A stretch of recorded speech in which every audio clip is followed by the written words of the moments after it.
और मेरे पास सब कुछ है, मेडल है, सब आ गया है।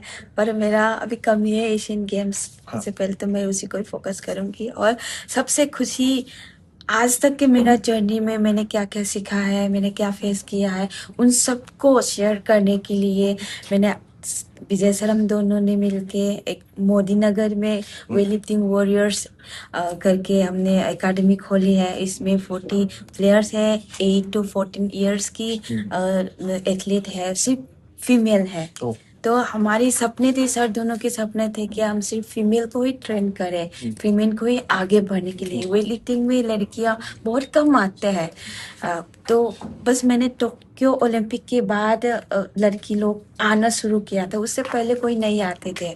तो वो चीज़ हमको चेंज करना चाहते थे कि वेट लिफ्टिंग को और बढ़ने के लिए, खास लड़की लोग के ऊपर हम फोकस करने के लिए। तो 40 बच्चे हैं, अभी मैं उनके साथ ट्रेनिंग करती हूँ, मैं उनको भी ट्रेन करती हूँ। तो उनको देख के मेरा बचपन का याद आते हैं, मैंने कैसे शुरू किया था वो सब। और उनसे सिखाते सिखाते मुझे भी मोटिवेशन हो जाते है कि हाँ, मेरा जो भी मैंने देखा है वेट लिफ्टिंग में, क्या क्या देखा था और क्या क्या एक्सपीरियंस थी मेरा, उनको सिखाने का मौका मिले तो मैं बहुत ज़्यादा खुश होती हूँ। बच्चे लोग कितना खुश होते हैं वो मुझे पता नहीं, पर मैं बहुत ज़्यादा खुश होती हूँ कि मेरा जो भी एक्सपीरियंस है उनको शेयर करने में। तो मैं उनसे भी मोटिवेशन मिलती हूँ कि हाँ, मैं उनके साथ करके मैं भी ट्रेनिंग में और भी ज़्यादा खुशी रहता है। तो बहुत ही ज़्यादा खुश हूँ मैं। कहाँ कहाँ से बच्चे आए हुए हैं?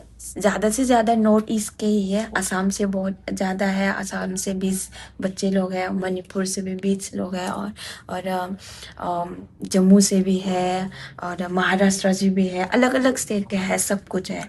ऐसे नहीं कि सिर्फ नॉर्थ ईस्ट का है, वो नहीं, सब पूरा ओवरऑल इंडिया से भी है। तो हम अभी भी हम और भी लेंगे बच्चों, तो मैं उनके साथ ही ट्रेनिंग करूँगी। Thank you. मेरा आपने मणिपुर की बात की, कुछ देर पहले कुंज रानी देवी जो लेजेंड हैं, जी जिनसे जी। आप सब लोगों ने सीखा है, उन्होंने बोला था कि अगर वेट लिफ्टिंग की बात करें तो मणिपुर अकेले इतना पोटेंशियल है कि भारत को मेडल्स लगातार दिला सकता है। तो मणिपुर को क्यों वेट लिफ्टिंग कैपिटल इंडिया का बोला? ऐसे तो नहीं कि सिर्फ मणिपुर से आके मेडल जीतेगी वेट लिफ्टिंग के लिए, ऐसे नहीं। बहुत सारी प्लेयर्स हैं, बहुत अच्छा किया है। अभी तक 53 में भी ज्ञानेश्वरी ने अच्छा किया है। बहुत सारे ऐसे बच्चे हैं कि अभी बाहर आ रही है। तो हाँ, मणिपुर में वेट लिफ्टिंग बहुत ज़्यादा पसंद है, शायद हाइट की वजह से या कि एक चीज़ तो हम मणिपुर की वुमेन से हमको बहुत ज़्यादा सीखते हैं कि मॉम्स लोग की जो उन्होंने जो करते हैं ना, काम भी हो या कोई भी है, मैं हमारी मम्मी लोग से मैं हम सीखती हूँ। बहुत ज़्यादा स्ट्रांग होते हैं मणिपुर को वुमेन्स, क्योंकि कुछ भी कर सकते हैं वो लोग। तो हम लोग उससे ही सीखते हैं कि आप वो लोग कर सकते हैं तो हम भी कर सकते हो। तो ऐसा, तो बस स्पोर्ट्स में भी हर आप घर पे जाओ तो फुटबॉल प्लेयर तो रहेगी रहेगी, कि स्पोर्ट्स को बहुत ज़्यादा पसंद है वो लोग। तो उनसे ही हमको सपोर्ट मिलता है कि हाँ, जो भी हम स्पोर्ट चूज करते हैं उनको आगे बढ़ने के लिए वो लोग कोशिश करते हैं और पुश करते रहते हैं। तो शायद उनकी ही सपोर्ट की वजह से हम इंडिया के लिए रिप्रेजेंट करके हम इंडिया के नाम को और ऊपर कर पा रहे हो। और जैसे कि आपने बताया कि ज्ञानी शेरी ने भी सिल्वर मेडल जीता और काफी मेडल्स आए कॉमनवेल्थ गेम्स में। जी जी। लेकिन अगर जैसे हमारे वेट लिफ्टर्स को कंसिस्टेंटली वर्ल्ड के बेस्ट वेट लिफ्टर्स को चैलेंज करना है तो कैसे कर सकते हैं, इसके बारे में आप हमें हाँ कुछ हाँ, बताइए। क्योंकि वेट लिफ्टिंग ऐसा स्पोर्ट्स है कि हमको कंटिन्यू ट्रेनिंग करना बहुत ही ज़्यादा ज़रूरी है। क्योंकि हम एक दिन रेस होने से हम एक हफ्ते लगेगा किसको रिकवर करने में। तो इसलिए हमको बाकी स्पोर्ट्स से मुझे लगता है कि और भी ज़्यादा मेहनत करना बहुत ज़्यादा ज़रूरी है। इसमें हमको जो भी हमारी परफॉर्मेंस होते हैं उसको मेंटेन करके रखना है। हमारे मसल मास होते हैं, स्ट्रेंथ होते हैं, वो सबको मेंटेन करके रखना एक प्लेयर के लिए बहुत ही इम्पोर्टेंट होता है। तो इसी को मेंटेन करने के लिए हमको साल भर हम ट्रेनिंग करके रखना है, ट्रेनिंग करना है।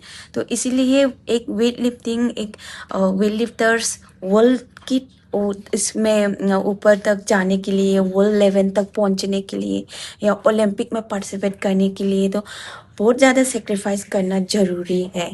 कि हमको घर छोड़ के जाना आना पड़ेगा, कि कैंप में रेगुलर रहना पड़ेगा, ट्रेनिंग को लगातार करना पड़ेगा। और इंजरी का भी बहुत चांसेस होते हैं। उस इंजरी में हमको क्या क्या और कैसे हमको इम्प्रूव करना है, वो सब रिकवर कैसे करना है वो से। तो मैं कहना चाहूँगी कि ट्रेनिंग बहुत ही ज़्यादा करना, फोकस रखना पड़ेगा। Just one question. One. So let him ask. Everybody is asked. Let him this guy. सो मेरा अभी आपका जो रोल है वो कॉन्टिजेंट में सिर्फ एज एन एथलीट नहीं है, क्योंकि हमने इस बार ये देखा कि आप बाकी वेट लिफ्टर्स को भी काफी गाइड कर रहे थे, मेंटोर कर रहे थे, उनको मोटिवेट कर रहे थे। तो ये वेट लिफ्टिंग को आगे बढ़ाने के लिए और टू इंश्योर कि बाकी जो कॉन्टिजेंट में वेट लिफ्टर्स है उनको भी गोल्ड आए, सिल्वर आए, उसके लिए आप कैसे काम कर रही है, क्या सोच रही है? हाँ, बाकी पूरा तो सर ने ही किया था, जो मुझे पता है उनकी सपोर्ट करना, हर बाकी प्लेयर्स को।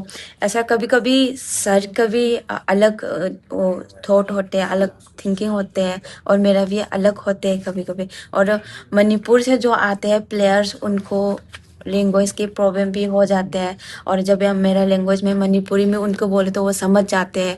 तो इसलिए मैंने बच्चों को जो मैं कर सकती हूँ उसको मैं सर की हेल्प किया था, क्योंकि हाँ ऐसा किया तो परफॉर्मेंस शायद इसका अच्छा भी हो सकता है।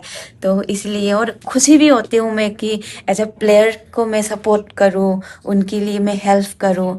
तो पहले से ही ऐसा था कि जब भी मैं कॉम्पिटिशन ख़त्म होते हैं तो मैं बाकी प्लेयर्स को भी मैं सपोर्ट करती हूँ कि मतलब सब अच्छा होने के लिए ये बहुत ज़्यादा ज़रूरी होते हैं कि मैं उनके लिए खड़े होना।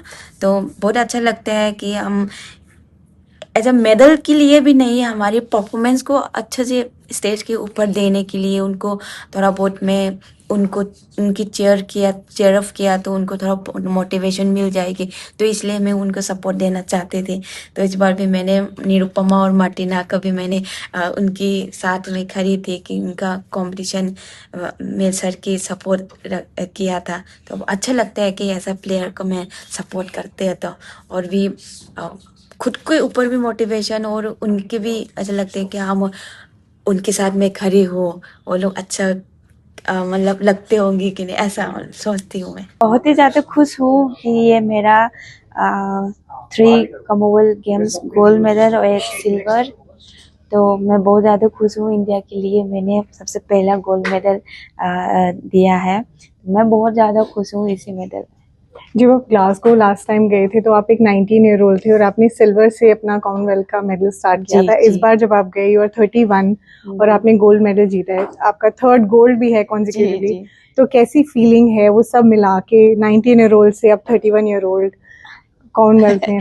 बहुत खुश हूँ कि हाँ तब मैंने सिल्वर मेडल लिया था।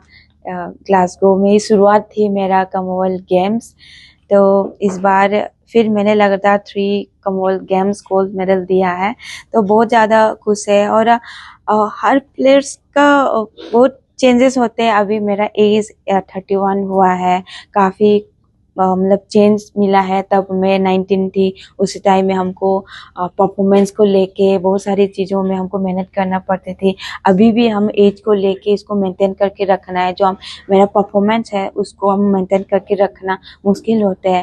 तो बस मेरी तरफ से मेरा सबसे मैं लकी हूँ कि ऐसा एक कोच मुझे मिले हैं कि विजय सर ने मुझे काफ़ी सपोर्ट दिया है। सर ने मुझे काफ़ी मोटिवेशन दिया है कि हर छोटे छोटे चीज़, या मैं इंजरी होते हो या खाने में क्या खाना है और कैसे रेस करना है, वो सब में बहुत सारी सपोर्ट दिया है सर ने मुझे हर टाइम में। तो वही मेरा सबसे ज़्यादा लकी थी, उनकी वजह से ही मैं आज तक मैं खड़े हो पाई हूँ।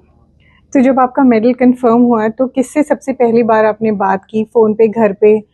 जो बात की तो किससे की और क्या कहा? मैं फैमिली से तो बात नहीं हो पाई थी, क्योंकि बहुत लेट हो गए थे, सो गए थे तब तक मैं फ्री हुआ था तब तक। तो पर मैंने उधर का जो भी फ्रेंड्स आई है मेरे से मिलने के लिए, और जो ऑडियंस जो चीयर अप करने आई थी हमको, तो उससे मैं बात किया था कि बहुत अच्छा लगा था कि वो जब देखने आते हैं हमारे लिए चीयर अप करते हैं, वो हमारे लिए बहुत इंपॉर्टेंट चीज़ होते हैं।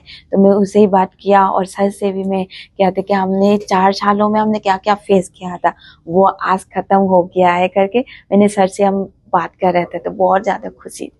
तो ये जो 4 मेडल आपने कॉमनवेल्थ में जीते हैं, इसमें से सबसे फेवरेट आपका कौन सा है? आई एम श्योर सब में पूरी उतनी मेहनत लगी है, बट सबसे फेवरेट, सबसे क्लोज टू योर हार्ट कौन सा है? यही वाला था, क्योंकि ये वाला बहुत कुछ फेस करके, बहुत सारी चीज़ फेस करके ये मेडल जीती थी। और ये बहुत ज़्यादा इम्पोर्टेंट भी थी मेरा, क्योंकि एक प्लेयर्स की लाइफ में बहुत सारी चीज़ों में फेस करके यहाँ तक जब पहुँचते हैं, या कॉमनवेल्थ गेम्स या ओलंपिक में जब पार्टिसिपेट करते हैं, तो इसमें एक मेडल लेके आना हमारे लिए बहुत बड़ी बात होती है। और इस बार काफ़ी लोगों की प्यार थी मेरा, और मैं इंजरीज को लेके जा रहे थी 4 साल पूरा, तो वही उसी का जो था, मतलब हमने क्या क्या फेस किया था उसको देख के ये मिला है, तो वो सब मतलब ये सबसे ज्यादा खास है मेरा। और ये वेट कैटेगरी भी आपके लिए न्यू थी, हाँ। 48 kg। इसको मेंटेन करने की जो जर्नी थी कंपटीशन से पहले बैक स्टेज में, जो आपने 3 दिन मतलब वो वेट लाने के लिए क्या था, प्लीज शेयर कीजिए। जी जी जी। Too much noise. हाँ, काफी मुश्किल हुआ था कि पहले मैं 49 में खेलती थी, तब भी मुझे ये सब खाने को लेके मेंटेन करना पड़ते थे, पर 48 में आने के लिए मुझे क्या क्या और पहले से भी और ज़्यादा मुझे मेंटेन करना पड़ते थे, तो बहुत ज़्यादा मुश्किल थी कि वेट लाने के लिए। तो इसलिए मैं कंपटीशन से 3 दिन पहले मैं कुछ नहीं खा पा रही थी, ना पी पा रही थी, कि बॉडी वेट लाना, उसको मेंटेन करके रखना, और फिर ऊपर से ट्रेनिंग भी करने थे। तो इसी के लिए मुझे बहुत ज़्यादा मतलब मुश्किल हुई थी वेट को लेके। पर अभी भी है, एशियन गेम्स में भी 49 में ही खेलना है, तो अभी भी मैं जो भी खाना चाहूँ तो भी नहीं खा सकती। वो बस एक प्लेयर्स की लाइफ में ही वही है सबसे पहले। तो आपने एशियन गेम्स की बात की, एशियन गेम्स कितना इंपॉर्टेंट है, क्योंकि ओलंपिक्स में हमारे पास मेडल है, कॉमनवेल्थ में भी आपने मेडल ले लिया, और जो भी कॉम्पिटिशन है सब में आपके पास मेडल्स है। ये एशियन गेम्स ही अब एक बचा है, तो इसके लिए कैसी अब हम बहुत आगे ज्यादा देखें? इम्पोर्टेंट है। मैं जब से मैंने वेट लिफ्टिंग शुरू किया है, तब से एशियन गेम्स को ही मैंने सुना है कि एशियन एशियन एशियन। मुझे नहीं पता था कि एशियन में क्या होते हैं, पर जो भी वेट लिफ्टर्स है वो एशियन में सबसे ज्यादा स्ट्रॉन्ग होते हैं। तो इसमें सब आते हैं कि China, north Korea, Thailand, Japan, सब आते हैं। तो वही था कि मुझे भी एशियन गेम्स में जाके एक मेडल जीतना है, और आज तक में मेरा सब कुछ है, मेरा सब मेडल है, पर एशियन गेम्स में मेडल नहीं है। तो वो ही मेरा ड्रीम था कि मुझे एशियन गेम्स में मेडल लेना है। तो जो मैंने पेरिस में मेडल नहीं मिली थी, वो एशियन गेम्स में मेडल मिल गए, तो मैं सोचूंगी मैंने ओलंपिक में मेडल लिया है। अच्छा, एक वेट लिफ्टिंग में डोपिंग की थोड़ी इश्यूज चल रही हैं, आप उसके बारे में बात करना चाहोगे पॉजिटिवली? अगर आप किसी मतलब जो यंग एथलीट्स हैं उनको जी, कुछ जी। मैसेज देना चाहोगे? वैसे हर स्पोर्ट्स में मैं कहना चाहूंगी कि ये ड्रग्स का तो मुझे पता नहीं क्या है क्या नहीं है, पर ये एक प्लेयर्स के लिए लाइफ को खराब कर सकते हैं। तो मैं बोलना चाहूंगी कि प्लीज आप लोग ऐसा मतलब गलत चीज ना लेके हमको। Subscribe to One India and never miss an update. Download the One India app now.